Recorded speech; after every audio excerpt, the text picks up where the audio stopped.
The movie starts with three friends, Ray, Pete, and Toby, sitting in a bar, drinking and joking around. They talk about movies and time travel, sometimes getting into small arguments. After a while, Pete goes to the bathroom. He has a strange habit of dancing and singing while urinating. When he finishes and steps out of the bathroom, he is shocked to see everyone in the bar lying dead, with destruction all around. Then he spots a man with a big beard who looks exactly like him. It's Pete from the future. Scared, he quickly runs back into the bathroom. After thinking for a moment, he steps outside again, but this time, everything is back to normal, as if nothing happened. The story then jumps back to 6 hours earlier, somewhere in space. Astronaut Ray is floating in his spaceship, excitedly talking about time travel. He explains how creatures in space can be completely wiped out in battle and gets more and more aggressive as he speaks. But when the camera shows his audience, it turns out he's talking to a group of small children who are there for a science program. The scene actually takes place in a children's park. Ray, full of excitement, finishes his speech about time travel and battles in space. But instead of being amazed, all the children start crying. Panicking, he quickly presses a warning button, hoping to calm them down. However, instead of helping, the button triggers strange effects in the room, making the children even more scared. Just then, the park manager rushes in and sees the chaos. His face turns red with anger as he realizes what's happening. Without wasting a second, he calls Ray to his office. The moment Ray enters, the manager furiously fires him from his job. Ray, feeling embarrassed, extends his hand for a handshake before leaving, but the manager completely ignores him. Frustrated, Ray kicks some toys lying on the floor. But as soon as the manager glares at him, he quickly bends down and puts them back in place, pretending nothing happened. It turns out that Ray is actually a nerdy guy who loves everything about time travel and science. Meanwhile, outside the park, his two friends, Pete and Toby, are dressed in silly dinosaur costumes, handing out food menu cards. They are struggling to find a better job and are trying their best to make a living. Toby, who is also a nerd, complains that this is not the kind of work they should be doing. But Pete, who is more easygoing and carefree, shrugs and says, "Relax, we're doing our job just fine." As they argue, Ray walks up to them, looking completely frustrated and upset after losing his job. In the next scene, Ray, Pete, and Toby are sitting in a diner, eating and discussing what kind of job Ray should do next. Pete, always the jokester, turns to Ray and asks, "Brother, if you could have your dream job, what would it be? What would you really want to do?" Ray, without hesitation, leans forward and says with excitement, "I want to become the god of time. I want to travel through time and explore different eras." Hearing this, Pete bursts out laughing and starts teasing him. "Brother, if you keep talking like this, no girl will ever like you," he jokes. But Ray, confident in himself, replies, "There are plenty of girls in the world who love science. I'm sure I'll find one who likes me too." Later, the three friends decide to go watch a movie. But after sitting through it, they all agree it was terrible. Disappointed, Toby shakes his head and says, "Guys, I swear I could write a better story than half the Hollywood writers out there." Hearing this, Pete and Ray smirk at each other and immediately challenge him. "Oh, really? Then prove it. Write your own story." Toby, not one to back down, accepts the challenge and pulls out a small diary where he has already written down a bunch of ideas. Excitedly, he starts reading one of his stories aloud. However, as he finishes, Pete and Ray exchange awkward glances. They don't know how to break it to him, but the story is, well, really weird. After leaving the diner, the three friends head to a nearby bar to drink some beer. As they sip their drinks, they start brainstorming movie ideas. Each of them shares different concepts, and Toby eagerly writes everything down in his diary. Once they're done, he tears the page out and places it on the table. As they continue talking, Pete smirks and shakes his head.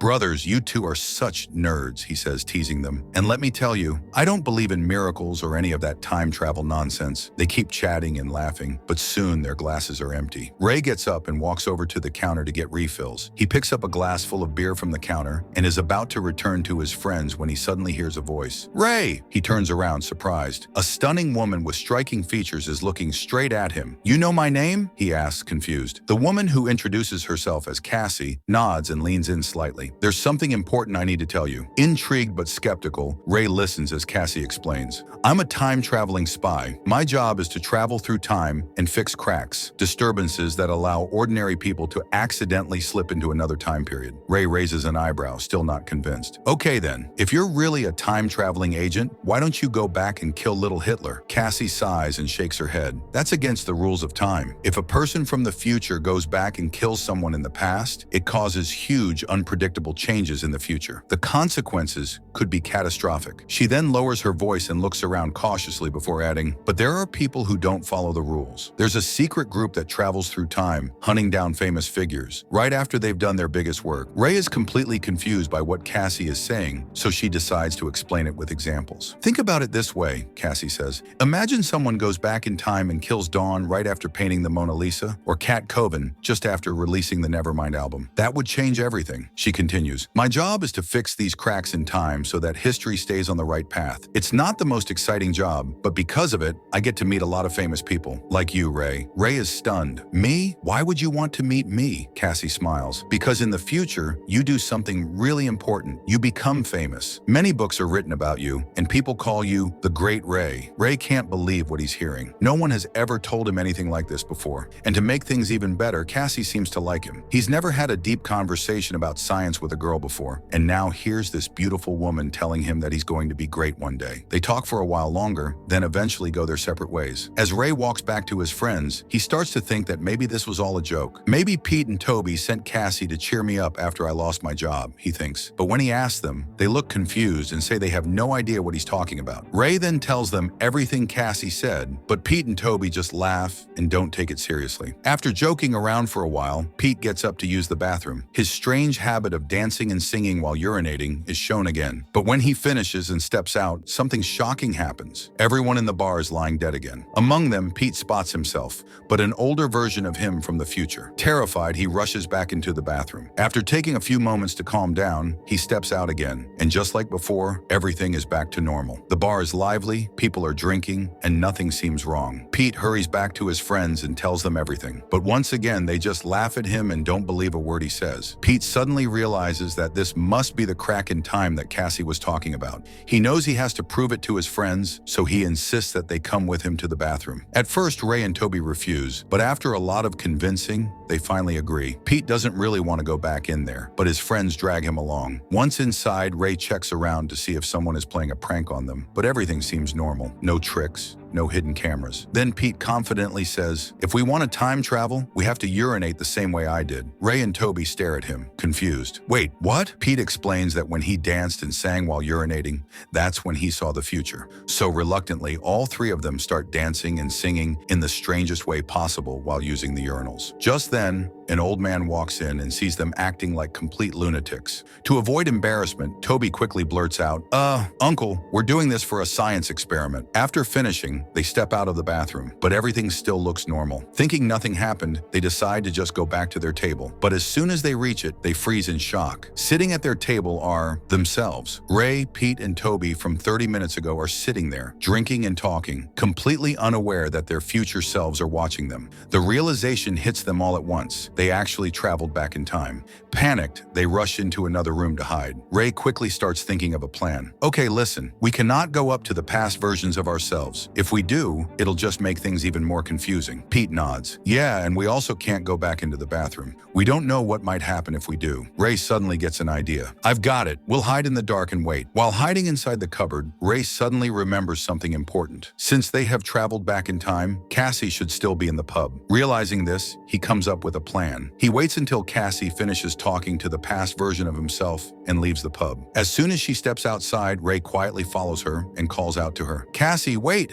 I need your help." Cassie turns around confused. Ray quickly explains everything, telling her that the toilet is actually the crack in time, but Cassie doesn't believe him. "That doesn't make any sense," she says, shaking her head. Ray keeps trying to convince her, repeating his story over and over, but Cassie isn't convinced and eventually walks away. Ray sighs in frustration, but just as he's about to give up, Cassie suddenly steps back inside the pub. Something is different. She looks completely different from the Cassie who just left. That's when Ray realizes the truth. Cassie didn't just step away for a second. She actually left and returned after 6 months. Cassie smiles and tells Ray, "I've spent the last 6 months figuring out how to fix this mess." She explains that the best way to set things right is for Ray, Pete, and Toby to stay hidden inside the cupboard until their past selves leave the bar. As they talk, it's clear that Ray and Cassie are starting to like each other. In the next scene, the past versions of Ray, Pete, and Toby finally go to the toilet. Once they are inside, the present-day Ray, Pete, and Toby quietly step out of the cupboard. Now, after waiting so long, all three of them really need to pee. But to avoid causing another time travel accident, they decide to be extra careful this time. Instead of using the men's toilet, they go into the women's toilet instead. However, when they step back outside, they are completely shocked. The entire pub is in ruins. Everything is destroyed, and the once lively bar is now just rubble. Confused and scared, Pete panics and rushes back into the women's toilet. Ray and Toby hesitate for a second, but then decide to follow him. However, just as they are about to enter, Pete suddenly stumbles out of the men's toilet, covered in dirt, his clothes ripped, looking like he has been through hell. With wide, terrified eyes, Pete shouts, "Guys, don't go in there!" Ray and Toby freeze. Something is clearly wrong. It looks like Pete has been stuck in another time for a very long time. His messy hair, tattered clothes, and exhausted face make it obvious. He has lived through something horrible. Cassie and Ray exchange worried looks, while Toby, still in shock, asks, "Pete, where did you go? What happened to you?" But Pete doesn't answer. He's too shaken to explain. Instead, he keeps repeating, "We need food. We need weapons." Realizing they have no other choice, Ray and Toby start searching the ruined city, collecting anything useful. Then the camera zooms out, revealing the entire city in ruins. The destruction is massive, and it's clear that an atomic bomb has been dropped here. As time passes, the three friends find weapons and change into tougher-looking clothes, preparing for whatever dangers lie ahead. After gathering everything, they finally step outside into the open streets.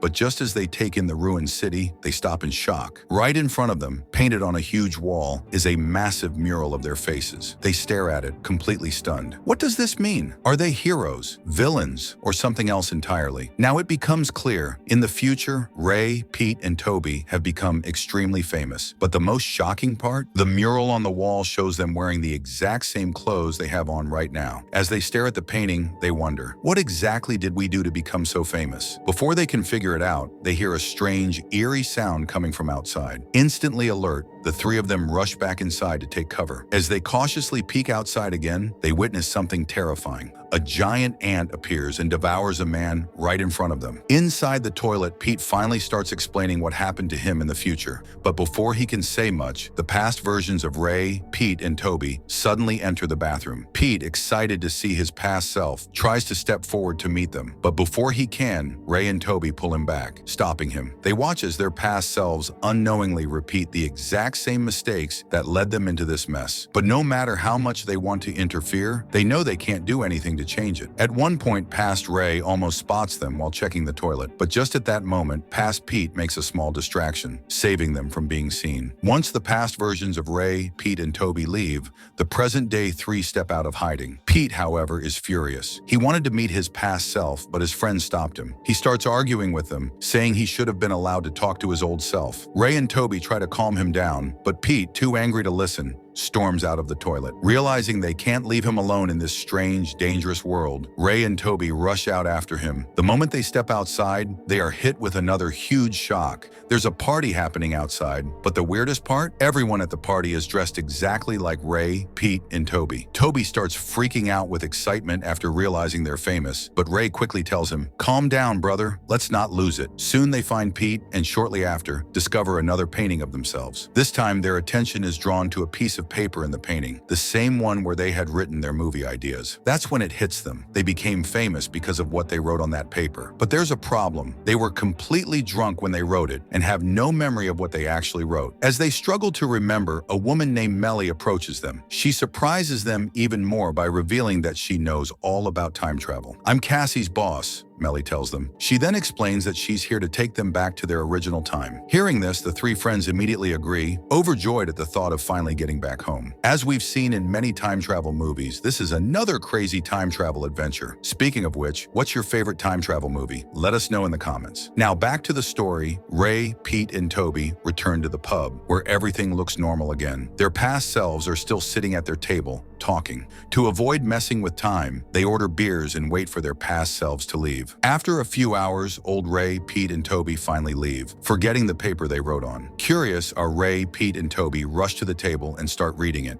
The writing is messy, but what they can read completely shocks them. Realizing this paper is the key to their future fame and fortune, they decide to leave it behind so the time loop stays intact. Feeling relieved that everything is back to normal, Ray steps outside to pee. This time, he avoids the toilet to prevent another time travel disaster. While outside, Cassie appears, looking happy to see him. They have a warm conversation, but when Ray casually mentions that he traveled to the future, Cassie looks doubtful. To convince her, Ray explains everything that happened, including how he met Melly. At the mention of Melly's name, Cassie's expression changes to shock. She urgently tells Ray, "Melly is a time traveler like me, but she's dangerous. She kills people after they complete their greatest achievements." Cassie urgently warns Ray that Melly has come to kill them because their written ideas have ensured their future fame and success. Ray immediately wants to tell his friends, but Cassie warns him that's too dangerous. Ignoring the risk, Ray rushes inside and explains everything to Pete and Toby. Realizing they can't outrun a time traveler, they panic, thinking there's no way to survive. But just as all hope seems lost, Ray comes up with a plan. If we burn the paper, we'll never become famous. And if we're not famous, Melly will have no reason to kill us. Pete loves the idea, but Toby hesitates. If we burn it, we'll lose our chance to be rich. Despite Toby's protest, Ray tries to burn the paper, but his lighter fails. Frustrated, he goes to get a new one. Meanwhile, Toby, furious about losing their shot at success, starts fighting with Pete. As they struggle, Melly arrives. Ray and Cassie try to stop her, but she's too powerful. She attacks Pete, badly injuring him before he can burn the paper. Seeing Pete badly injured, Toby finally snaps out of it and decides to do the right thing. He grabs the paper and tries to burn it, but before he can, Melly uses her powers to snatch it away. With her strength, Melly completely destroys the room. The next scene is a bloodbath. The entire room is covered in blood and filled with dead bodies. Among the wreckage, the paper with their ideas somehow ends up back on the table. After a moment of silence, Ray stirs. He's still alive. Just then, the past version of Pete enters the room. Horrified by the destruction, he panics and runs away, unknowingly keeping the time loop intact. Meanwhile, Ray, barely able to move, gathers all his remaining strength and reaches for the paper. But as he does, he accidentally knocks over a beer glass, spilling it all over the page. The beer completely erases the writing, wiping out everything they had written. And just like that, their famous future never happens. Since they are no longer destined for fame, Melly never has a reason to kill them. Suddenly, time resets. Everything that happened is undone, and Ray, Pete, and Toby find themselves right back where they were, sitting in the bar as if nothing ever happened. Realizing they are finally safe, the three friends breathe a sigh of relief. In the final scene, they are seen walking near the train tracks when Cassie appears once again. Ray and Cassie share a passionate kiss, and Cassie reveals something shocking. "Ray, we've actually been together for 2 years," she tells him. Then she adds, "Another crack has appeared in time. I need your help." Cassie opens a portal to the future, and without hesitation, Ray, Pete, and Toby follow her through.